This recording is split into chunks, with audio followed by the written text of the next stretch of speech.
बिछड़ाओ कुछ इस तरह कि रुत ही बदल गई, एक शख्स से सारे दिलों को वीरान कर गया। जी हाँ, अभिनेता ऋषि कपूर अब इस दुनिया में नहीं रहे। वह 67 साल के थे और मुंबई के रिलायंस अस्पताल में उन्होंने आखिरी सांस ली। लेकिन आज हम आपको बताने जा रहे हैं अभिनेता ऋषि कपूर से जुड़े कुछ अनसुने किस्से, कैसे उन्होंने अवार्ड खरीद लिया था और कैसे उनकी शादी हुई नीति कपूर से।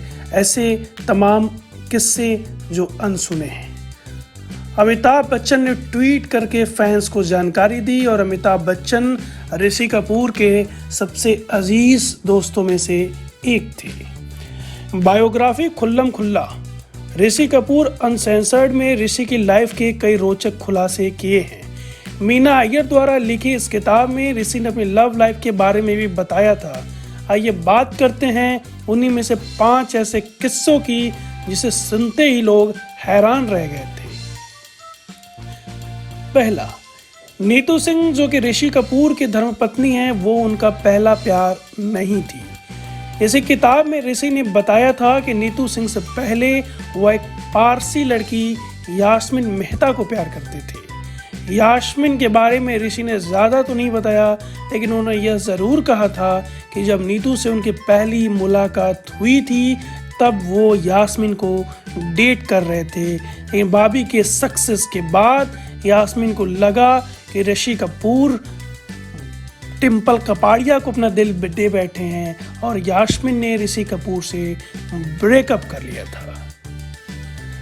राजेश खन्ना ने जब समुद्र में फेंक दी थी ऋषि कपूर की अंगूठी।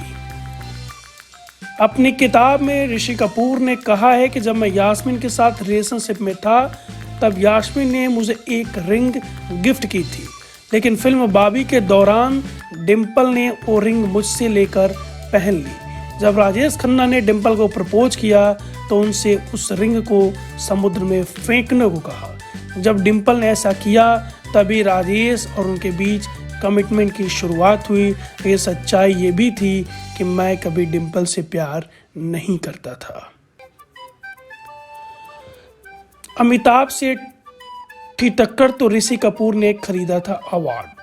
अपनी ऑटोबायोग्राफी खुल्लम खुल्ला में ऋषि कपूर ने बताया था कि मैंने 30,000 रुपये देकर फिल्म फेयर अवार्ड अपने नाम किया था। दरअसल ये बात है 1973 की। उन्होंने इस तरह फिल्म बॉबी के लिए बेस्ट एक्टर का अवार्ड अपने नाम किया था। उस वक्त जंजीर में बेहतरीन अभिनय करने के लिए अमिताभ बच्चन उनके कंपटीटर थे। ऋषि कपूर बाद में ये भी सोचते थे कि इसी वजह से अमिताभ और उनके रिश्ते ठंडे पड़ गए, क्योंकि अमिताभ को लगता था कि अवार्ड वो डिजर्व करते थे। इसी वजह से दोनों के रिश्ते में खटास भी आई थी। हालांकि बाद में दोनों के बीच रिश्ते सामान्य हो गए थे और उन्होंने एक साथ कई सारी ब्लॉकबस्टर फिल्में दी थी।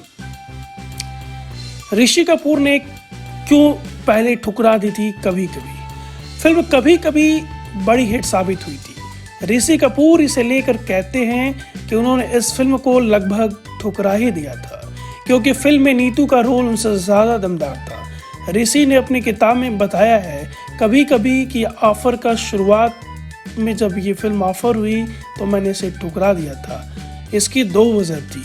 एक, मुझे अमिताभ बच्चन को चुनौती देनी थी। दूसरा, मुझे लगता था कि नीतू का रोल मुझसे ज़्यादा दमदार था।